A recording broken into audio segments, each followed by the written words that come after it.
ونصلي ونسلم على رسوله الكريم أما بعد فأعوذ بالله من الشيطان الرجيم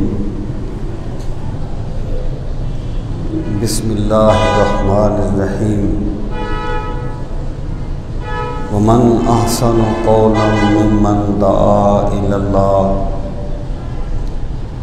صدق الله مولانا العظيم وبلغنا رسوله النبي الكريم الأمين ونحن على ذلك لمن الشاهدين والشاكرين والحمد لله رب العالمين رب اشرح لي صدري ويسر لي أمري واحلل عقدة من لساني يفقهوا قولي اللهم أرنا الحق حقا وارزقنا اتباعه وأرنا الباطل باطلا كما هي إن الله وملائكته يصلون على النبي يا أيها الذين آمنوا صلوا عليه وسلموا تسليما اللهم صل وسلم على سيدنا ومولانا محمد وعلى آل وأصحاب سيدنا ومولانا محمد وبارك وسلم وصلي عليه الصلاة والسلام عليك يا رسول الله وعلى آلك وأصحابك يا حبيب الله الصلاة والسلام عليك يا شفيع المذنبين وعلى آلك وأصحابك يا رحمة للعالمين.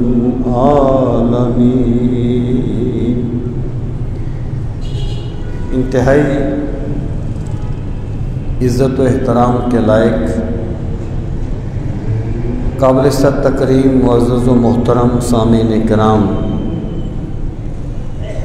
ربیع الثانی کی مناسبت سے میں حضرت شیخ عبدالقادر جیلانی الحسنی والحسینی رضی اللہ عنہ کی تعلیمات کی روشنی میں تصوف کی حقیقت بیان کر رہا تھا کہ حضرت شیخ عبدالقادر جیلانی نے تصوف کے بارے میں کیا کہا ہے اور ان کی تعلیمات کے مطابق صوفی کون ہوتا ہے۔ آج بھی میں اسی چیز پر کلام کرنا چاہتا ہوں کہ حقیقت تصوف شیخ عبدالقادر جیلانی الحسنی والحسینی رحمہ اللہ علیہ کی تعلیمات کی روشنی میں میں نے آپ کے سامنے سر الاسرار کا ایک خطبہ پہلے پڑھا تھا، جس میں آپ نے یہ بیان فرمایا تھا کہ تصوف کے الفاظ جو ہیں ان کی روشنی میں صوفی کون ہوتا ہے۔ آج میں اسی کتاب کا 23واں خطبہ پڑھ رہا ہوں اس کا بیان بھی یہی ہے، اس کا عنوان فی بیان اہل تصوف، اہل تصوف کے بیان کے بارے میں۔ اس میں آپ یوں کہیے کہ حقیقت تصوف کے سلبی پہلو کو بیان فرمایا، یعنی پہلے آپ نے ایجابی پہلو کو بیان فرمایا تھا کہ صوفی وہ ہوتا ہے جو توبہ کرتا ہے، جس کا دل صاف ہوتا ہے، جو اللہ کی محبت کے مقام پر ہوتا ہے۔ اور اب آپ نے یہ فرمایا کہ اس نام پر لوگوں نے کیا کیا غلط عقائد اختیار کر لیے ہیں، اور اپنی خواہشات کو کس طرح وہ تصوف کا رنگ دے کر اپنی خواہشات کی تکمیل کرتے ہیں، اور کس طرح وہ تصوف کے نام پہ ایک ڈھونگ رچاتے ہیں اور دین کے نام پہ لادینیت کو فروغ دیتے ہیں۔ یعنی یہ اس کا اپوزٹ پہلو ہے، سلبی پہلو۔ سامعین محترم، یہ بات اس لیے ہمیں سمجھنی چاہیے، ایک ہوتی ہے قانونی بات، ایک ہوتی ہے زمینی حقیقت۔ قانونی بات تو یہ ہے کہ اگر کوئی بندہ کوئی ایسا کام کرتا ہے تو وہ اس کا ذاتی کام ہے۔ اگر میں ایک غلط کام کرتا ہوں تو اسے علماء کے کھاتے میں نہیں ڈالنا چاہیے، وہ میری ذات کا غلط کام ہے۔ لیکن زمینی حقیقت یہ نہیں ہے۔ زمینی حقیقت یہ ہے کہ جب ایک بندے کا کوئی تشخص بن جاتا ہے، پھر اس کا کام اسی تشخص کے حوالے سے پہچانا جاتا ہے۔ آپ نے نہیں دیکھا، آپ کہتے ہیں جی فلاں جماعت والے تو چرس بیچتے ہیں، فلاں والے تو افیون بیچتے ہیں، حالانکہ چرس اور افیون بیچنا کی ان کی جماعت کی تو پالیسی نہیں ہے، ذاتی عمل ہوتا ہے۔ تو جب بھی کوئی بندہ اپنے آپ کو صوفی کے روپ میں پیش کرتا ہے، لوگ اس کی بیعت کرتے ہیں، لوگ اس کے ساتھ اپنی عقیدتوں کا اور محبتوں کا اظہار کرتے ہیں، پھر وہ جو بھی کام کرتا ہے وہ تصوف کی روشنی میں دیکھا جاتا ہے۔ یعنی لوگ یہ کہتے ہیں کہ جی تصوف تو یہ ہے، تصوف تو یہ ہے، کہ جن لوگوں نے یہ کہا کہ تصوف ایک متوازی دین ہے، انہوں نے ویسے ہی تو نہیں کہہ دیا۔ ان کی غلطی تو یہاں پر ہوئی کہ انہوں نے افراد کو ایک مشرب کے حوالے سے بیان کیا، لیکن لوگوں کی غلطیاں تھیں جس کی وجہ سے وہ اس طرف نکل گئے۔ حضرت شیخ عبد القادر جیلانی رضی اللہ تعالی عنہ جو ہیں، یہ تصوف کی اتھارٹی ہیں، اور تمام سلاسل تصوف آپ سے فیض پاتے ہیں۔ اللہ تعالیٰ نے آپ کو اتنا بلند مقام دیا ہے۔ اب آپ نے جو کچھ بیان فرمایا اس کو سمجھنے کی ضرورت ہے تاکہ ہم فیصلہ کر سکیں کہ یہ بندہ واقعی تصوف کے راستے پر چل رہا ہے یا تصوف کے نام پہ اپنی خواہشات پوری کر رہا ہے۔ اور یہ بہت بڑا جرم ہوتا ہے۔ میں نے شاید پہلے بھی آپ سے کہا تھا کہ ایک صاحب جو غیر مسلم سے مسلمان ہوئے تھے، وہ ایک بیسیکلی سائنسدان تھا۔ اس نے قرآن کریم کے سائنسی اشارات کو پڑھ کے اسلام قبول کیا تھا۔ پھر وہ کہتا ہے کہ اسلام پھیلنے کے راستے میں جو سب سے بڑی رکاوٹ ہے وہ مسلمانوں کا وجود ہے۔ یعنی ایک وہ دور تھا جب مسلمان اسلام کی صداقت کی علامت تھے، ان کی امانت، ان کی دیانت، ان کا اخلاص، ان کی جد و جہد، جو بندہ ان کو دیکھتا تھا وہ اسلام کی عظمت کو سمجھتا تھا۔ اور پھر یہ بات ہو گئی کہ لوگ جب مسلمانوں کو دیکھتے ہیں، موجودہ مسلمانوں کو، اللہ ماشاءاللہ اللہ کے نیک بندے ہوتے ہیں، تو وہ کہتے ہیں کہ یار جس مذہب پہ یہ عمل کرتے ہیں اس کا کیا عالم ہوگا، اس کی یعنی یہ اس کی تعلیمات ہیں۔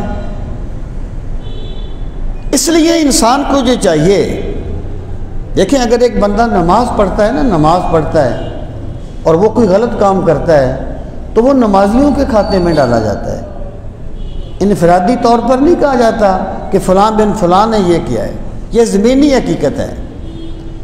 تو بندے کو چاہیے کہ بندہ ایسا کام نہ کرے جس کی وجہ سے اس کا مذہب بدنام ہو، جس کی وجہ سے اس کا مشرب بدنام ہو۔ اور یہ میں سمجھتا ہوں کہ ایک انتہائی درجے کی کمینگی ہے کہ بندہ اپنے مفادات کے لیے کسی مقدس چیز کا سہارا لے۔ آج کل بھی سوشل میڈیا کا دور ہے، آپ دیکھیں کہ تصوف کے نام پہ کیا کچھ نہیں ہوتا۔ یعنی رسول کریم صلی اللہ تعالیٰ علیہ وآلہ وسلم اہل ایمان کے روحانی والد ہیں، تمام امت آپ کی روحانی اولاد ہے، اور رسول کریم صلی اللہ تعالیٰ علیہ وآلہ وسلم تقوی اور تدین آپ کے نالین پاک سے پھوٹتا ہے، اور ہر مسلمان آپ پر اپنی جان فدا کرتا ہے، لیکن آپ نے کبھی کسی غیر محرم عورت سے ہاتھ نہیں ملایا تھا۔ آج کل تو بغلگیر ہو جاتے ہیں، معاف کرنا برا لفظ بول رہا ہوں ممبر پہ بیٹھ کے، اور تصوف کے نام پہ ہوتے ہیں۔ رسول کریم صلی اللہ تعالیٰ علیہ وآلہ وسلم نے کبھی کسی غیر محرم عورت کو ٹچ نہیں کیا تھا۔ جب آپ بیعت کرتے یا ایک پانی کا پیالہ ہوتا، پہلے آپ اس میں ہاتھ ڈالتے، بعد میں وہ خاتون اس میں ہاتھ ڈالتی جو آپ کی بیعت کرتی، یا ایک کپڑا ہوتا صافہ جس کو اس طرح سرکار پھینکتے اور اس سے وہ بیعت کرتی۔ اب جو بندہ غیر محرم عورتوں کے ساتھ مجالست اختیار کرتا ہے وہ صوفی نہیں ہے، وہ صوفی کے نام پہ دھبا ہے، وہ تصوف نہیں کر رہا، وہ اپنی خواہشات کی تکمیل کر رہا ہے، اور اتنا گھٹیا انسان ہے کہ اس نے اس مقدس مشرب کو بدنام کرنے کی کوشش کی ہے۔ دیکھیے کہتے ہیں جی اعلیٰ حضرت سے پوچھا گیا، یہ اعلیٰ حضرت فاضل بریلوی رحمۃ اللہ تعالیٰ علیہ بہت بڑے صوفی ہیں اور بدعتوں کو قطع کرنے والے ہیں، سنتوں کا احیاء کرنے والے ہیں، لیکن بدقسمتی یہ ہے کہ جتنی بدعتیں پھیلیں وہ اعلیٰ حضرت کے نام سے پھیلیں، حالانکہ وہ بدعتوں کو ختم کرنے والے اور سنت کو فروغ دینے والے ہیں۔ یعنی جو بھی بندہ الصلاۃ والسلام علیک یا رسول اللہ پڑھتا ہے، وہ جو بھی کرے گا وہ اعلیٰ حضرت کے کھاتے میں ہی جائے گا، کیونکہ بر صغیر پاک و ہند میں اہل سنت کی ترجمانی انہوں نے کی ہے۔ ان سے پوچھا گیا کہ کیا مرید عورت اپنے پیر سے پردہ کرے گی؟ آپ نے فرمایا بالکل کرے گی، بشرطے کہ وہ غیر محرم ہو۔ اگر محرم ہو تو پردہ نہیں کرے گی، اگر غیر محرم ہو تو پردہ کرے گی۔ اب مجھے بتائیے، اگر کوئی بندہ تصوف کے نام پہ، پردہ تو دور کی بات ہے، اپنے پاؤں دبوائے تو وہ صوفی تو نہیں ہے، وہ تو کوئی خواہش پرست ہے جو اس روپ میں بیٹھا ہوا ہے۔ اور پھر آپ دیکھیے اسلام جو ہے نا سد ذرائع کی تلقین کرتا ہے، سد ذرائع کی، یعنی یہ کوئی بہادری نہیں ہوتی کہ ایک بندہ یہ کہے کہ میں نے کپڑا تو پھاڑ دیا ہے، اب میں اسے بڑے اچھے طریقے سے رفع کر سکتا ہوں۔ اسلام کہتا ہے کپڑا پھٹنے سے ہی بچاؤ تاکہ تمہیں رفع کرنے کی حاجت نہ پڑے، اس کو سد ذرائع کہا جاتا ہے۔ جیسے اللہ پاک نے فرمایا وَلَا تَقْرَبُوا الزِّنَا، بدکاری کے قریب نہ جاؤ، اس کا کیا مطلب ہے کہ وہ راستہ جو بدکاری کی طرف لے جاتا ہے اس پہ مت چلو۔ بدکاری یکدم نہیں ہوتی، تعلقات بنتے ہیں، پھر جا کر اس کا نتیجہ اینڈ نکلتا ہے جو انتہائی برائی ہوتی ہے۔ اس لیے اسلام کہتا ہے کہ کسی مرد کو یہ حق حاصل نہیں ہے کہ وہ کسی غیر محرم عورت کو دیکھے بھی اور بلا کسی ضرورت شرعی کے اسے کلام کرے، یہ سد ذرائع ہے۔ اللہ تعالیٰ نے صحابہ کرام سے کہا، اور صحابہ کرام وہ لوگ ہیں جن کا ایمان آئیڈیل ہے پوری امت کے لیے، آئیڈیل ایمان ہے ان کا، اور اس پر اہل سنت کا اجماع ہے کہ ہزاروں غوث کتب ابدال مل جائیں کسی صحابی کے پہلے درجے کو بھی نہیں پہنچ سکتے، اس قدر ان کا ایمان آئیڈیل ہے۔ اور حضرت مجدد الافسانی رحمۃ اللہ تعالی علیہ نے مکتوبات شریف میں لکھا ہے، ایک صحابی تھے حضرت واشی بن حرب جنہوں نے حضرت امیر حمزہ کا کلیجہ نکالا تھا، اس وقت مسلمان نہیں تھے، غزوہ احد میں مسلمان نہیں تھے واشی، حضرت امیر حمزہ کو شہید کیا، ان کا کلیجہ نکالا جسے ہندا نے چبایا تھا۔ ہندا بھی بعد میں مسلمان ہوئی تھی رضی اللہ تعالیٰ عنہ، اور واشی بن حرب بھی بعد میں مسلمان ہوئے تھے، اور واشی بن حرب ہی وہ بندہ ہے جس نے جنگ یمامہ میں مسیلمہ کذاب کو قتل کیا تھا۔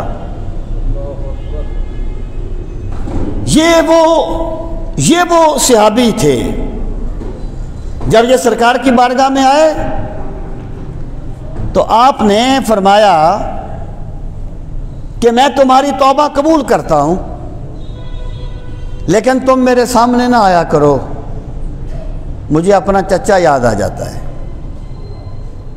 یعنی ایک مرتبہ یہ سرکار سے ملے ہیں، سرکار کی زیارت کی ہے، اور حضرت مجدد پاک فرماتے ہیں کہ حضرت عمر بن عبد العزیز جو خیر التابعین ہیں، تابعین میں سب سے بہتر ہیں، اپنے تمام تر مقامات کے باوجود واشی بن حرب کے پہلے درجے کو بھی نہیں پہنچ سکتے، کیونکہ انہوں نے رسول پاک کی زیارت کی ہے۔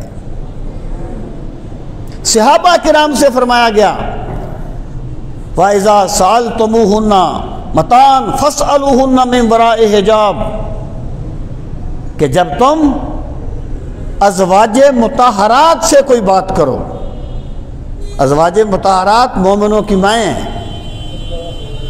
کوئی بندہ سوچ بھی سکتا ہے کوئی ایسی چیز جو حق کے خلاف ہو ان کے بارے میں؟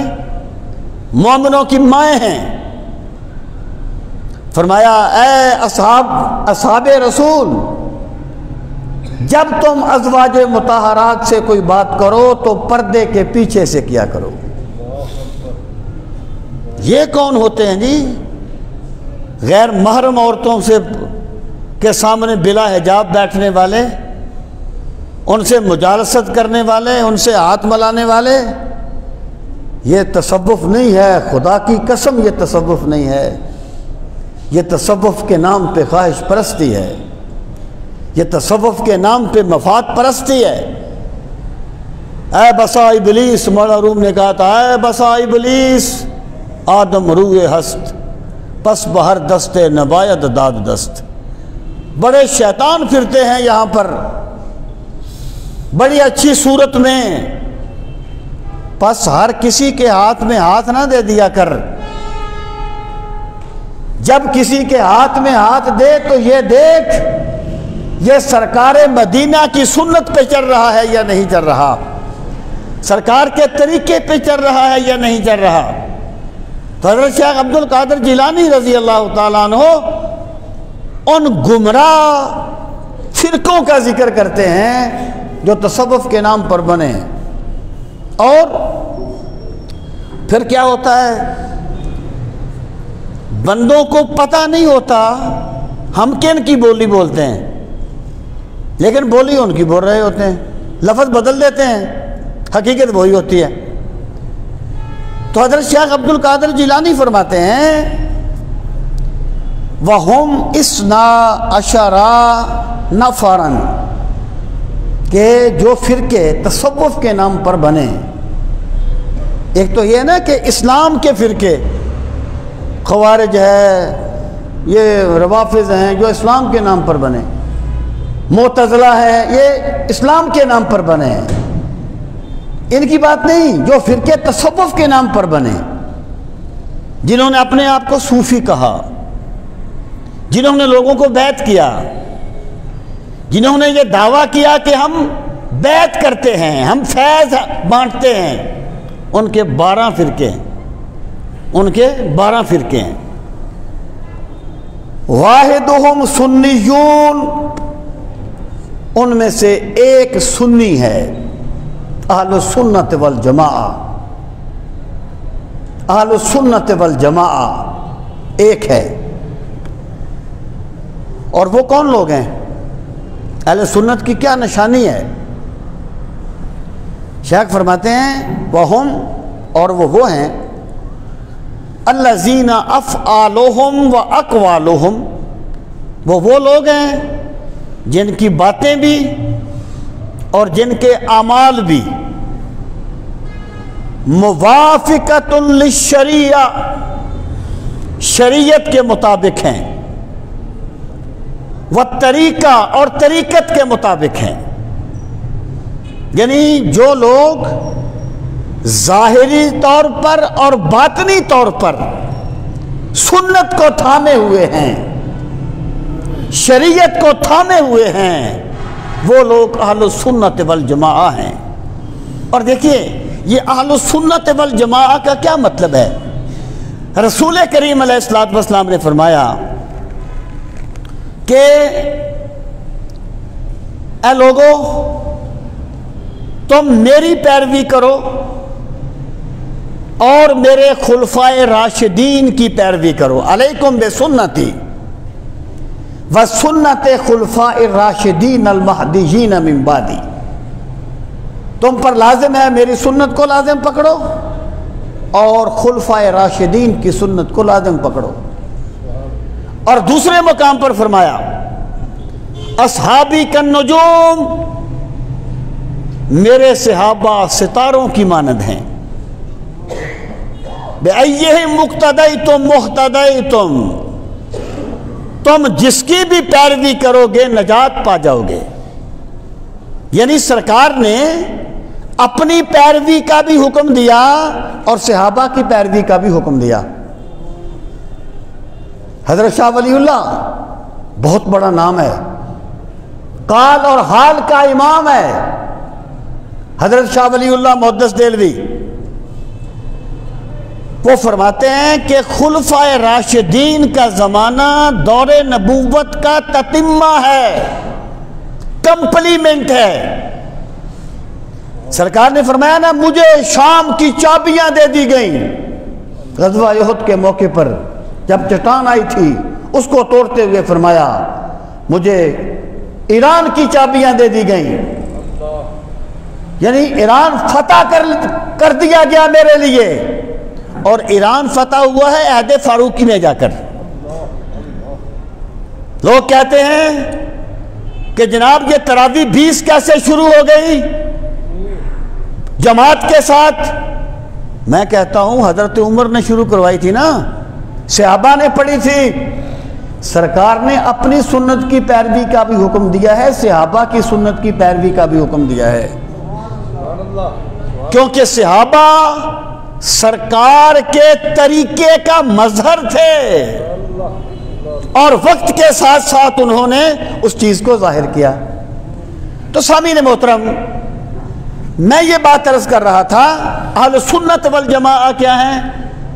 اہل السنہ کہ یہ وہ لوگ ہیں جو سنت رسول کی بھی پیروی کرتے ہیں اور جماعت صحابہ کی بھی پیروی کرتے ہیں، اس لیے ان کو اہل السنت والجماعہ کہا جاتا ہے۔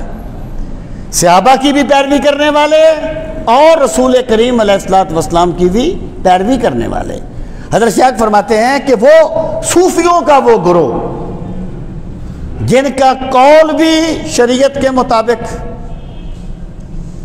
وہ کبھی اذان کی توہین نہیں کریں گے، وہ کبھی نماز کی توہین نہیں کریں گے، وہ کبھی جبریل کو اپنا خادم نہیں کہیں گے، ان کا قول بھی شریعت کے مطابق ہوتا ہے، ان کا حال بھی شریعت کے مطابق ہوتا ہے، وہ اہل السنت والجماعہ ہیں۔ اور پھر فرماتے ہیں وَهُمْ أَهْلُ السُّنَّةِ وَالْجَمَاعَةِ وَبَعْضُهُمْ يَدْخُلُونَ الْجَنَّةَ بِغَيْرِ حساب۔ جو بندہ سرکار مدینہ کی سنت کو لازم پکڑتا ہے، اور سرکار مدینہ کی سنت کو لازم پکڑنے کی نشانی یہ ہے کہ وہ جماعت صحابہ کی بھی پیروی کرتا ہے۔ اگر آپ صحابہ کو نکال دیں گے پھر آپ سنت کی پیروی بھی نہیں کر سکتے۔ سنت آپ تک صحابہ کے راستے سے پہنچی ہے نا، سنت آپ تک صحابہ کے راستے سے پہنچی ہے نا، صحابہ واسطہ ہے نا۔ اگر آپ صحابہ کو نکال دیں گے سنت کی پیروی کیسے کریں گے؟ تو جو بندہ سرکار کی سنت کی پیروی کرتا ہے اور جماعت صحابہ کی پیروی کرتا ہے، ان میں سے کچھ لوگ بغیر حساب کتاب کے جنت میں داخل ہوں گے۔ وَبَعْضُهُمْ يَدْخُلُونَ الْجَنَّةَ بِغَيْرِ حساب وَبَعْضُهُمْ يَدْخُلُونَ الْجَنَّةَ بَعْدَ الْعَذَابِ۔ کوئی ہم جیسا گناہگار ہے جو صحابہ کی پیروی کرتا ہے لیکن کبھی اپنی خواہش کا شکار بھی ہو جاتا ہے، کبھی سرکار کی سنت کی پیروی کرتا ہے، کبھی اپنی خواہش کا مفاد کا شکار بھی ہو جاتا ہے۔ تو حضرت شیخ فرماتے ہیں کہ جنت میں یہ بھی جائیں گے لیکن اپنی سزا بھگت کے جائیں گے۔ یہ کنسیپٹ غلط ہے کہ میں دوزخ میں نہیں جا سکتا، یہ اسلامی کنسیپٹ نہیں ہے، یہ بات ثابت ہے۔ دیکھیں سرکار نے فرمایا کہ قیامت کے دن انبیاء کے لیے ممبر ہوں گے، نور کے ممبر ہوں گے، اور وہ اپنے ممبروں پر بیٹھ جائیں گے۔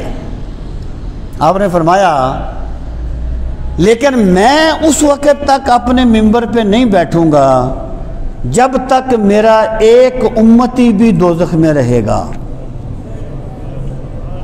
ایک تو اس میں سرکار کا کرم آپ سمجھیں نا، یا رب تو کریمی و رسول تو کریم، صد شکر کے ہستے میان دو کریم۔ اور دوسرا یہ چیز بھی ثابت ہوئی کہ سرکار کے امتی دوزخ میں جا سکتے ہیں، جب ہی نکالیں گے نا، جب ہی نکالیں گے نا دوزخ سے۔ اللہ سب سے اپنے کرم کا معاملہ فرمائے، اللہ تعالیٰ سب کو محفوظ فرمائے، لیکن یہ بات قرآن و سنت کی تعلیمات کا تقاضا ہے۔ یہ بڑے بڑے دعوے کر دینا یہ ابو بکر و عمر کا راستہ نہیں ہے، یہ یہودیوں کا راستہ ہے جو غیر شعوری طور پر یا شعوری طور پر مسلمانوں میں آیا ہے۔ حضرت شیخ فرماتے ہیں وہ ہم بعض جو ہیں وہ یعنی بلا حساب کتاب جنت میں جائیں گے جو اہل سنت ہیں، اور بعض کچھ سزا بھگتنے کے بعد جنت میں جائیں گے، لیکن جائیں گے سب جنت میں، یہ اہل سنت ہیں۔ پھر فرمایا والبواقی بدعیون، یعنی کتنے ان کے گروہ تھے؟ 11 اثنا عشرہ، 12 گروہ تھے، ایک اہل سنت ہے اور باقی سارے کے سارے بدعتی ہیں۔ بدعتی کا ذکر آگے آ رہا ہے، وہ کون لوگ ہیں؟ فمنہم، اب یہ ان کے نام بتاتے ہیں، فمنہم الحلویہ والحالیہ والاولیائیہ والسمراخیہ والحبیہ والحوریہ والاباہیہ والمتقاصلہ والحدیدیہ حدیہ والمتجاہلہ والواقفیہ والحامیہ، یہ ان کے نام ہیں۔ آگے ان کی کچھ تفصیل ہے. فرماتے ہیں فَأَمَّا مذہب الحلویہ، صوفیوں کا جو گروہ اپنے آپ کو حلوی کہلاتا ہے، ان کی کیا سوچ ہے، ان کا کیا طریقہ ہے. یہاں پر ایک بات آپ پہلے سمجھیں، اس میں کوئی شک نہیں ہے کہ کائنات میں پایا جانے والا کوئی بھی حسن و جمال میرے رب کے حسن و جمال کو بیان کرتا ہے. وہ کسی انسان کا ہو، وہ کسی قدرتی منظر کا ہو، وہ ستاروں کا ہو، وہ چاند کا ہو،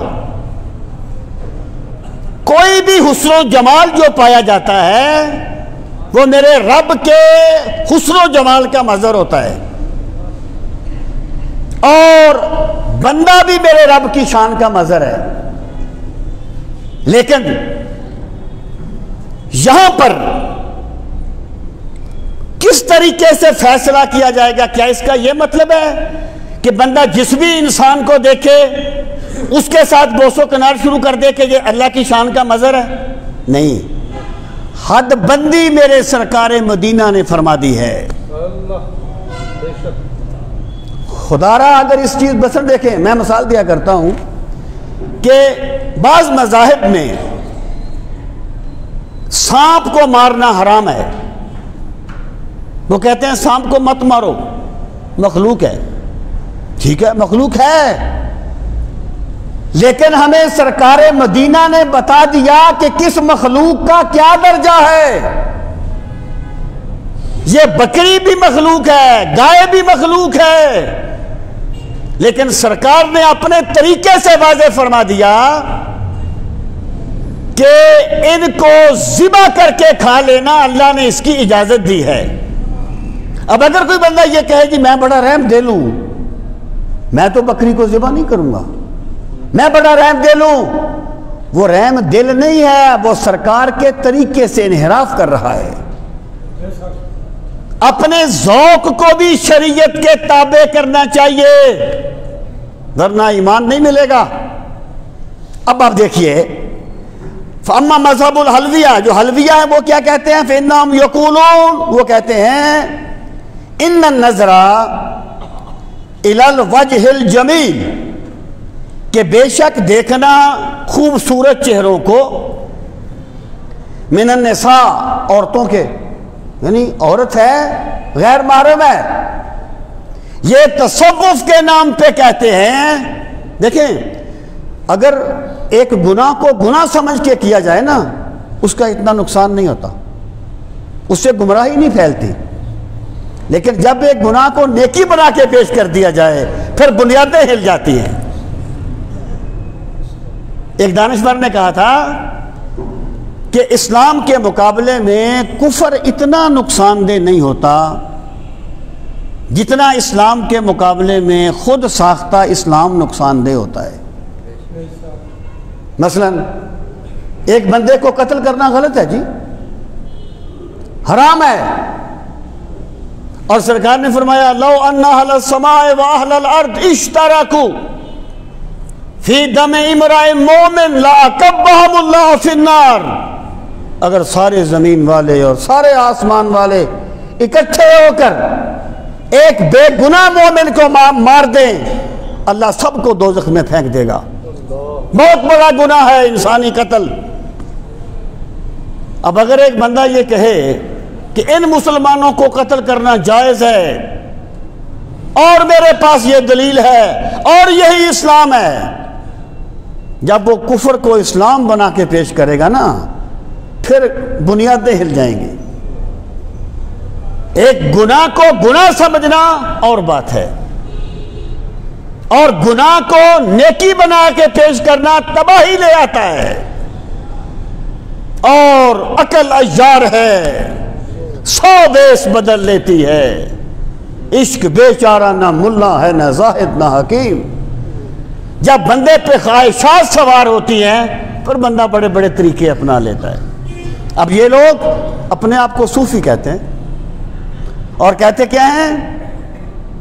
کہتے ہیں جناب ان النظر الی الوجہ الجمیل من النساء، والامرد کہ خوبصورت چہروں کو دیکھنا، عورتوں کا چہرہ ہو یا جوان لڑکوں کا، حلال یہ حلال ہے۔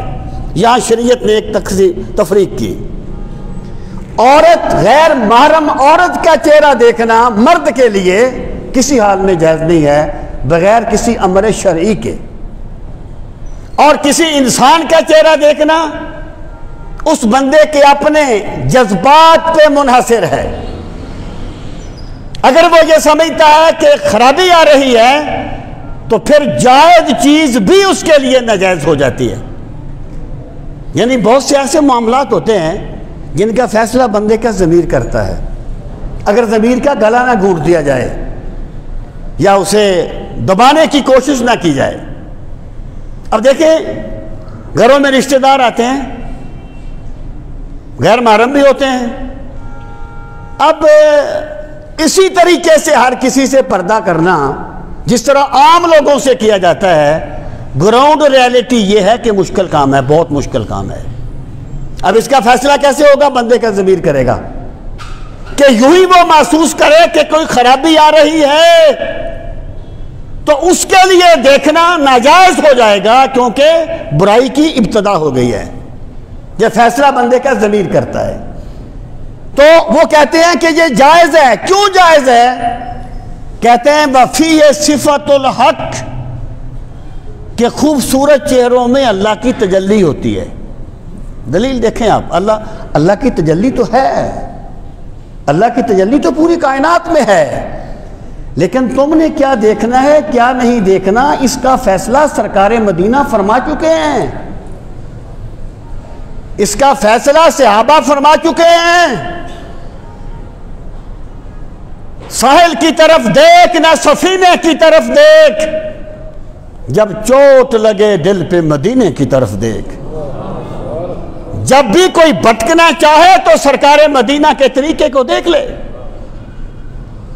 صحابہ کے طریقے کو دیکھ لے کہ اللہ پاک نے صحابہ کرام سے کہا تھا کہ ازواج مطہرات سے بھی کوئی بات کرنی ہو تو پردے کے پیچھے سے کیا کرو۔ اور ایک صوفی نے کہا تھا کہ غیر محرم عورت کے ساتھ خلوت میں نہیں بیٹھنا چاہیے، اگرچہ تعلیم کا سلسلہ ہو، پڑھانے والا حضرت حسن بصری ہو، پڑھنے والی رابعہ بصری ہو، اور پڑھے جانے والی اللہ کی کتاب قرآن مجید ہو، پھر بھی خلوت میں نہیں بیٹھنا چاہیے۔ صوفیوں نے یہ باتیں ویسے نہیں کہی تھی، انہیں پتا تھا یہاں میں آگ لگائے پھرے گی بولہبی۔ کسے خبر تھی کہ لے کر چراغ مصطفی جہاں میں آگ لگائے پھرے گی بولہبی۔ انہیں پتا تھا کہ اس نام پہ کیا کیا گمراہیاں پھیلیں گی، تو وہ کہتے ہیں اس لیے جائز ہے فی صفت الحق کہ ان کے چہروں میں اللہ کی صفت ہے، اللہ کی نشانی ہے، اللہ کا جلوہ ہے۔ اور پھر کیا ہے؟ فَيَرْقُصُونَ، وہ ان چہروں کو دیکھ کے رقص کرتے ہیں، ناچتے ہیں۔ وَيَدَّعُونَ التَّقْبِيلَ وَالْمُعَانَقَةَ، اور بوس و کنار اور بغل گیری کا دعویٰ کرتے ہیں کہ یہ بھی جائز ہے۔ جیسے آج کل بھی بہت سے لوگ اپنے آپ کو صوفی کہتے ہیں اور غیر محرم عورتوں سے بغل گیر ہوتے ہیں۔ آپ دیکھ لیں سوشل میڈیا، پتہ چل جائے گا آپ کو۔ خدا کی قسم یہ تصوف کے نمائندے نہیں ہیں، یہ تصوف کے نام پہ دبا ہے، یہ تصوف کو بدنام کرنے والے ہیں۔ اللہ انہیں تباہ و برباد کر دے جو اپنی خواہشات کے لیے دین کو بدنام کرنے کا ذریعہ بنتے ہیں۔ حضرت شیخ فرماتے ہیں وہ یہ دعویٰ کرتے ہیں، پھر فرمایا وَهَذَا كُفْرٌ مَحْضٌ، جو بندہ اس طرح شریعت کا مذاق اڑاتا ہے وہ خالص کفر کرتا ہے۔ گناہ کرنا اور چیز ہے، گناہ کرنا اور چیز ہے، گناہ کو حلال سمجھنا اور چیز ہے۔ جس چیز کو شریعت نے روکا بندہ اسے حلال کہے گا تو کافر ہو جائے گا۔ حضرت شیخ فرماتے ہیں جو بندے اس طریقے پہ چلتے ہیں اور اسے وہ جائز اور بہتر کام سمجھتے ہیں وہ کفر کا راستہ اختیار کیے ہوئے ہیں۔ یہ حلویہ ہیں۔ وعمل حالیہ، دوسرا گروہ حالیہ ہے۔ فإنہم یقول، دیکھیں دین میں، دین کو سمجھنے کے لیے ایک بنیادی بات یاد رکھیں، دین میں نہ کوئی تکلف ہے نہ کوئی تصنع ہے۔ آپ نے نماز میں کھڑے ہونا ہے، کیسے کھڑے ہوں گے آپ، کتنا فاصلہ کریں گے؟ میں کہتا ہوں کوئی آپ کو دلائل کو چھانٹنے کی ضرورت نہیں ہے، آپ اتنا فاصلہ رکھیں جس میں آپ کو تکلف نہ کرنا پڑے۔ اگر آپ پاؤں کو بالکل جوڑیں گے تب بھی تکلف ہے، اتنا فاصلہ کریں گے تب بھی تکلف ہے۔ دین اخلاص کا نام ہے، تکلف کا نام نہیں ہے۔ کوئی تکلف نہیں ہے دین میں۔ یہ حال یا جذب ایک کیفیت ہوتی ہے، یعنی ایک بندے نے کوئی بات سنی، اس پر ایک کیفیت طاری ہو گئی۔ یہ کیفیت کا طاری ہونا مقصود عبادت نہیں ہے، یہ جذب کا طاری ہونا مقصود عبادت نہیں ہے۔ مقصود عبادت اللہ کے سامنے عاجزی کرنا ہے، لیکن کیفیت طاری ہو گئی، بہت اچھی بات ہے، یہ میرے رب کے راضی ہونے کی دلیل ہے۔ اسی سے مجذوب کا لفظ نکلا ہے۔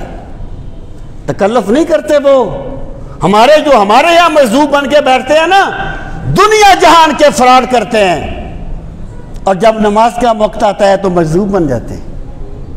وہ ہمارے ایک مولوی صاحب کہا کرتے تھے، میں نے پہلے بھی کئی بات سنائی تھی، اللہ ان کو غریق رحمت کرے، کہا کرتے تھے میں ایک جگہ پر گیا تو وہاں پہ ایک صاحب بابا جی بیٹھے ہوئے تھے، پیر صاحب بنے ہوئے، تو میں نے کہا نماز کا ٹائم ہو گیا، میں نے کہا نماز نہیں پڑھنی، کہنے لگے ہماری نماز مدینے، ہماری نماز مدینے۔ میں نے کہا چلو ٹھیک ہے، کہتے روٹی کا ٹائم ہوا نا تو 5 کلو آٹا گوندنے لگ گیا۔ میں نے کہا یہ کیا ہے؟ کہنے لگا روٹی نہیں کھانی۔ میں نے کہا نماز مدینے اور روٹیاں یہاں، یا تو روٹیاں بھی مدینے کھاؤ نا پتہ چلے۔ یہ تکلف ہے کہ دنیا کے کاموں میں شاطر عیار، اور پھر جب ایسے دین کے معاملات آئیں تو وہاں اپنے آپ کو مجذوب کہہ دیں۔ مجذوب دیکھنا ہے تو میرے ابو علی کلندر کو دیکھو، جن کی زندگی جذب میں گزرتی تھی لیکن نماز کے وقت ہوش میں آ جاتے تھے۔ ایک مرتبہ مونچھیں بڑھ گئیں، کسی صاحب نے کہا حضرت کی مونچھیں سنت کے خلاف ہو گئی ہیں، کینچی لے کے کاٹ نہ دیں، ڈرتے بھی تھے، ان سے ڈر بھی آتا تھا۔ تو ایک صاحب نے کہا میں جاتا ہوں، میں جا کے کہتا ہوں، تو جا کے کہنے لگے حضرت آپ کی مونچھیں سرکار کی سنت کے خلاف ہیں۔ فرمایا بیٹا کینچی لو، سنت کے مطابق کر دو۔ یہ ہوتے ہیں مجذوب، جو سرکار نے فرمایا رب اشعث اغبر مدفوع بالابواب لو اقسم علی اللہ لابرہ۔ اللہ کے بہت سے بندے ایسے ہیں جن کی ظاہری حالت یہ ہے کہ تم انہیں دیکھو تو اپنے دروازوں سے دھکے دے دو، ہٹا دو اپنے دروازوں سے۔ اللہ کی بارگاہ میں ان کا مقام یہ ہوتا ہے کہ اگر وہ کہہ دیں کہ آج بارش ہوگی تو اللہ بارش کر دیتا ہے۔ مجذوبیت حق ہے، اس کا انکار نہیں، لیکن یہ حالیہ کیا ہوتے ہیں ان کے بارے میں شیخ فرماتے ہیں کہ عمل حالیہ، کہتے ہیں جو حالیہ ہیں فإنہم یقولون، وہ کہتے ہیں الرقص وضرب الید حلال، کہ ناچنا کودنا اور اپنے آپ کو مارنا یہ حلال ہے۔ پھر وہ کہتے ہیں وَيَقُولُونَ لِلشَّيْخِ حَالَةٌ لَا يُعَبَّرُ عَنْهَا الشَّرْعُ، وہ کہتے ہیں جو بندے ہمارے مشرب میں ہوتے ہیں نا، ان پر ایک ایسا مرحلہ آ جاتا ہے یہاں وہ شریعت سے آزاد ہو جاتے ہیں، انہیں شریعت کی اجازت نہیں، انہیں شریعت کی ضرورت نہیں رہتی۔ حضرت فرماتے ہیں وَهَذِهِ بِدْعَةٌ، اور اگر کسی بندے پر جذب کی کیفیت طاری ہو جائے، وہ کوئی بھی اس میں کام کرے وہ اور بات ہے، لیکن یہ جذب کی کیفیت نہیں ہے، بس دعویٰ ہے، دعویٰ ہے۔ تو کہتے ہیں کہ ایک ایسا مرحلہ آ گیا ہم عبادت سے بے نیاز ہو گئے۔ دیکھیں اگلے فرقے میں اس کا تفصیل سے میں ذکر کروں گا۔ میرے بھائی حضرت مجدد الافسانی جو حاضر ہوا میں شیخ مجدد کی لحد پر، اقبال کہتے ہیں حاضر ہوا میں شیخ مجدد کی لحد پر، جو لحد کے ہے زیر فلک مطلع انوار، وہ حضرت مجدد پاک جو حضرت خواجہ باقی باللہ کے مرید تھے، اور بر صغیر میں انہوں نے اسلام کا جھنڈا بلند کیا ہے۔ وہ کہتے ہیں لوگوں، دین کے 3 حصے ہیں، ایک شریعت ہے، ایک طریقت ہے، ایک حقیقت ہے۔ کہتے ہیں یہ جو طریقت ہے نا، یہ بھی شریعت کی خادم ہے، حقیقت بھی شریعت کی خادم ہے۔ شریعت ہے تو اس سے طریقت پھوٹے گی، طریقت ہے تو اس سے حقیقت پھوٹے گی۔ جو بندہ یہ کہتا ہے کہ جناب میں شریعت سے آزاد ہو گیا ہوں اور یہ کام میرے لیے جائز ہو گئے ہیں، وہ صوفی نہیں ہے، وہ تصوف کے نام پہ اپنی خواہشات کی پرورش کر رہا ہے یا اپنے مفاد کی پوجا کر رہا ہے۔ حضرت شیخ عبد القادر جیلانی فرماتے ہیں کہ یہ سوچ رکھنا بدعت ہے، لیس فی سنت رسول اللہ، اور یہ رسول کریم علیہ الصلوۃ والسلام کی سنت نہیں ہے۔ سرکار کی سنت یہ ہے کہ بندے کا ظاہر، باطن، قول، حال سب کچھ اللہ رب العزت کے حکم کے مطابق چل رہا۔ اللہ تعالی ہم سب کو دین کا فہم صحیح نصیب فرمائے۔ انشاءاللہ میں اگلے جمعے پر اس کو پورا کرنے کی کوشش کروں گا۔ اللہ تعالی ہم سب کو جعل سازوں سے محفوظ رکھے اور حقیقی صوفیوں کے قدموں تک ہمیں